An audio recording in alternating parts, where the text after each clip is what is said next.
অন্যান্য বছর নিয়ে এবছরও রথযাত্রা মহোৎসব উপলক্ষে ব্যাপক ভক্ত সমাগম হয় জগন্নাথ বাড়িতে। শুক্রবার দুপুর নাগাদ জগন্নাথ বাড়ি থেকে রথযাত্রা শুরু হয়। ভক্তদের উপচে পড়া ভিড়ের মধ্যে দিয়ে রথযাত্রা পরিক্রমা করে শহরে।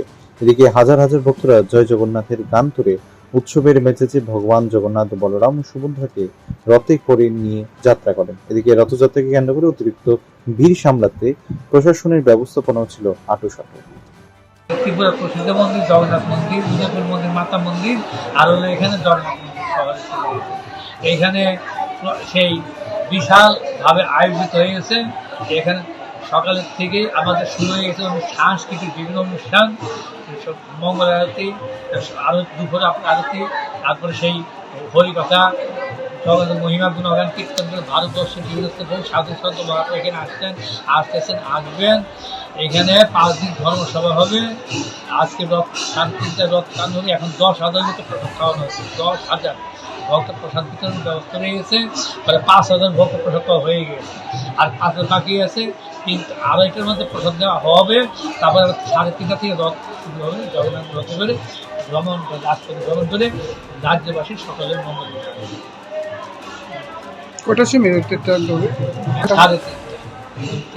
3:30 4টার মধ্যে। কোথায় কোথায় যাবে?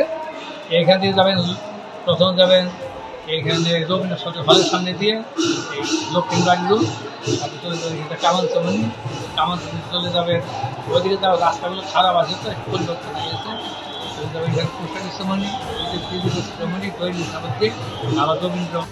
রথযাত্রা মানুষের পুনর্যাত্রা, অর্থাৎ পুণ্যতিথি, পুণ্যাত্মক। জগন্নাথের রজ্জু আকর্ষণের দ্বারা তাদের সুকৃতি অর্জন, ভক্তি লাভ হয়। জগন্নাথ দেব ভগবান জগদীশ্বর তিনি প্রসন্ন হয়ে তাকে অভয়দান করেন, মৃত্যু সংসার উদ্ধার করেন, পরিত্রাণ করেন। তিনি পতিত পাবন, পতি, কোনো দুর্গতা নাই, কিছুই নেই, ক্ষমতা নাই, কোনো সমর্থ নাই, নিঃস্ব, তাকেও তিনি কৃপা করে অভয়দান করেন। যত অশুভ মঙ্গল দূর করেন। জগন্নাথ দর্শন করলে কি হয়? জীবনের সমস্ত অমঙ্গল চলে যায়, অমঙ্গল রাশি মঙ্গল মঙ্গল ভগবান মঙ্গল। আর সেই জগন্নাথ পতিত জগন্নাথের তিনি জগদীশ্বর, যে অনন্ত বিশ্বকর্মের মালিক যিনি, তার আজকে সেই রথযাত্রা। তার ভক্ত ছিলেন ইন্দ্র মহারাজ। তাকে বলছিলেন, আমি জ্যৈষ্ঠ মাসের শুক্লপক্ষের পূর্ণিমাতে আমি আবির্ভূত হব, তুমি রথে করে আমাকে ভ্রমণ করাবে।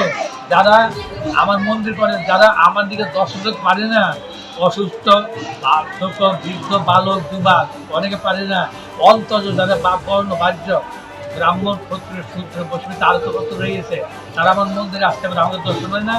আমি তাদের দর্শন দিয়ে আমার অমৃত দৃষ্টি তাদের অমর ধামে তাকে স্থান দিব, অভয় দান করবো, তাকে বৈকল্য প্রদান করবো।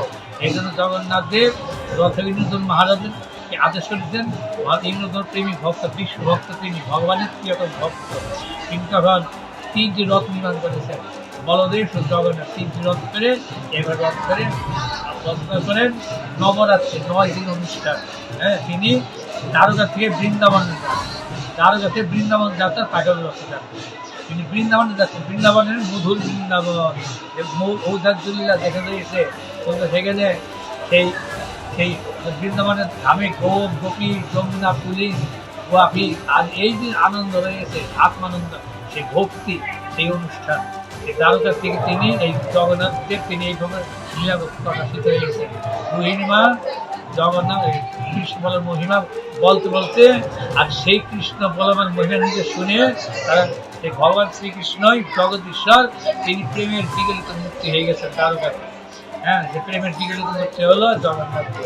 জগন্নাথ হলো জগতের কর্তা তিনি। বলদেব হলো গুরুদেব, গুরুতত্ত্ব, নিত্যানন্দ তত্ত্ব। বলদেব বল দেন, শক্তি দেন, ভজন করবার, হরিনাম করবার। আর সুভদ্রাদেব ভক্তি তত্ত্ব, তিনি পূর্ণ শক্তি, অর্থাৎ অশুভ শক্তি পরিত্যাগ করে শুভ শক্তি প্রদান করেন, মঙ্গল ধ্যান করেন। জগন্নাথের রথযাত্রা মানুষের পূর্ণ যাত্রা, পূর্ণ হয়। আজকে আপনার কি আমাদের আগরতলা স্থিত শ্রী চৈতন্য